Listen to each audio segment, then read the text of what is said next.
Assalamualaikum warahmatullahi wabarakatuh.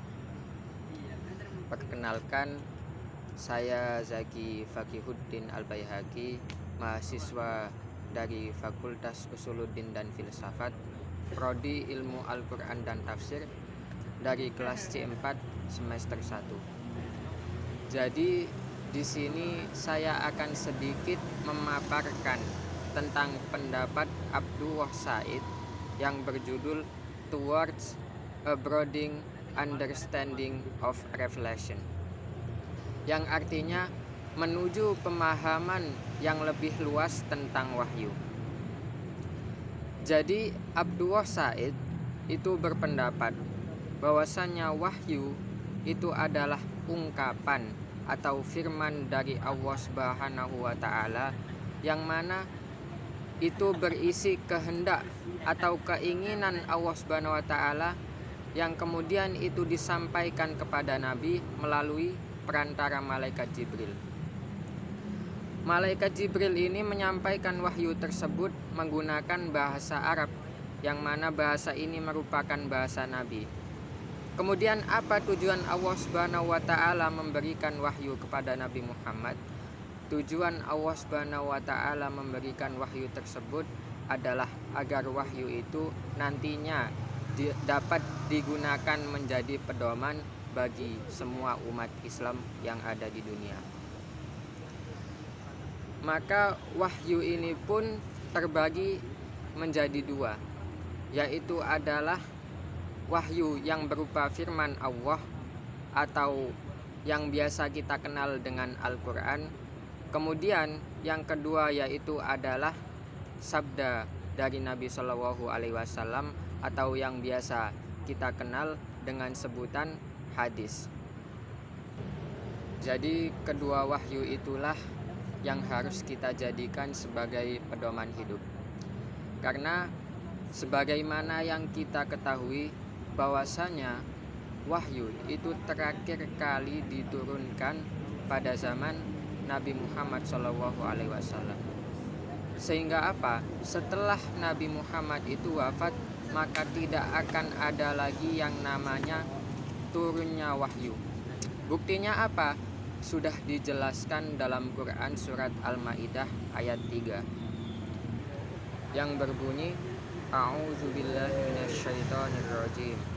Al-yauma akmaltu lakum dinakum wa atmamtu alaikum ni'mati wa raditu lakumul islam dinan. Al-yauma, hari ini, akmaltu, aku telah menyempurnakan, lakum, bagi kalian, apa? Dinakum, agama kalian. Wa atmamtu, dan aku telah mencukupkan, lakum, alaikum, bagi atas kalian, nikmati, nikmatku atau karuniaku. Waraditu, dan aku telah meridhoi, lakumul islam dinan, bagi kalian Islam sebagai agama. Ayat tersebut menjelaskan bahwasanya agama Islam itu telah sempurna. Maksudnya sempurna bagaimana? Yaitu syariat-syariat Islam yang mana itu kita jadikan sebagai pedoman hidup, dan syariat-syariat tersebut diturunkan melalui wahyu, itu telah sempurna, telah lengkap, sehingga tidak ada lagi penurunan wahyu. Jadi sudah jelas bahwasanya setelah wafatnya Nabi Muhammad SAW itu tidak akan ada lagi yang namanya turunnya wahyu. Dari pembahasan tersebut, saya ingin memberikan pendapat saya pribadi. Sekalipun wahyu itu telah berhenti turun sejak zamannya Nabi, bukan berarti umat Islam itu tidak akan bisa berkembang atau stagnan. Karena apa? Pada dasarnya wahyu itu bisa kita sesuaikan dengan zaman saat ini. Maksudnya gimana? Kita tafsirkan sesuai dengan konteks zaman modern. Sehingga dari sini bisa kita pahami bahwasanya memahami atau mempelajari ilmu tentang wahyu itu penting. Kok bisa?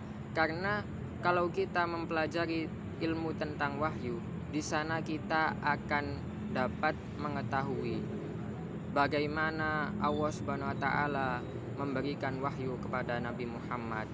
Itu melalui cara apa? Kemudian Allah ini menyampaikannya bagaimana? Dan pada saat wahyu itu turun, pada saat itu sedang terjadi apa? Kemudian apa tujuan Allah Subhanahu wa taala menurunkan wahyu tersebut? Sehingga dari sini ketika kita mengetahui semua hal tersebut, maka bisa dipastikan bahwasanya kita itu akan mampu untuk menafsirkan wahyu itu sesuai dengan apa yang dimaksudkan oleh Allah Subhanahu wa taala dalam menurunkan wahyu itu.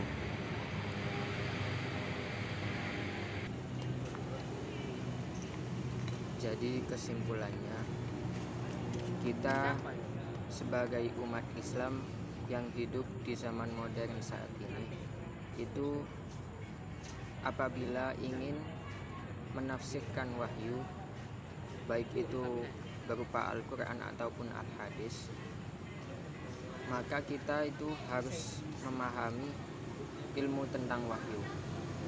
Kita sesuaikan penafsiran tersebut sesuai dengan konteks zaman saat ini, sehingga penafsiran yang kita dapatkan itu akan bisa relevan atau sesuai dengan zaman saat ini dan juga tidak melenceng dari ajaran agama Islam,